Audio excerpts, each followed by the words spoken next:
देश के इतिहास का एक बहुत महत्वपूर्ण बजट निर्मला जी ने आज पार्लियामेंट में पेश किया है। ये जो बजट की विशेषता ये है कि हमारी इकोनॉमी को एक्सेलरेट करने वाला ये बजट है। जहाँ तक इंफ्रास्ट्रक्चर को हर समय वित्त मंत्री प्राथमिकता देते हैं, इस समय भी हमारा बजट बढ़ा है, जिसके कारण इंफ्रा रोड सेक्टर में इसका बहुत बड़ा फायदा होगा। मुझे इस बात की खुशी है कि कृषि विभाग की ओर उन्होंने विशेष रूप से ध्यान दिया है। तिलहन हो, विशेष रूप से तेल बिया हो, इसके उत्पादन कैसे बढ़े और किसान आत्मनिर्भर कैसे बने, इसका भी विचार किया गया है। विशेष रूप से इनकम टैक्स के बारे में एक रिफॉर्म करके नया कानून लाकर इसको और सरलीकरण उसका करना, ये जनता के लिए बहुत बड़ी राहत होगी।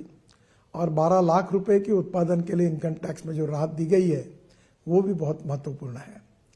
विशेष रूप से मिडिल क्लास का विचार किया गया है और मध्यम वर्गीय, उसके साथ लोअर मिडिल क्लास और गांव गरीब मजदूर किसान, इसमें रोजगार कैसे निर्माण हो और सस्टेनेबल डेवलपमेंट कैसी हो, इसका विचार करते हुए इस बजट ने पब्लिक प्राइवेट इन्वेस्टमेंट को इनकरेज किया है।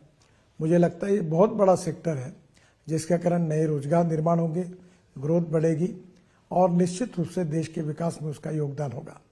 जहाँ तक ट्रांसपोर्ट सेक्टर है, हम 22 लाख करोड़ के फॉसिल फ्यूल इंपोर्ट करते हैं। इकोनॉमिक पॉइंट ऑफ व्यू भी हमारे लिए वो एक बहुत बड़ी समस्या है, पर उसके साथ साथ अल्टरनेटिव फ्यूल और बायोफ्यूल को प्रोत्साहन मिलता है।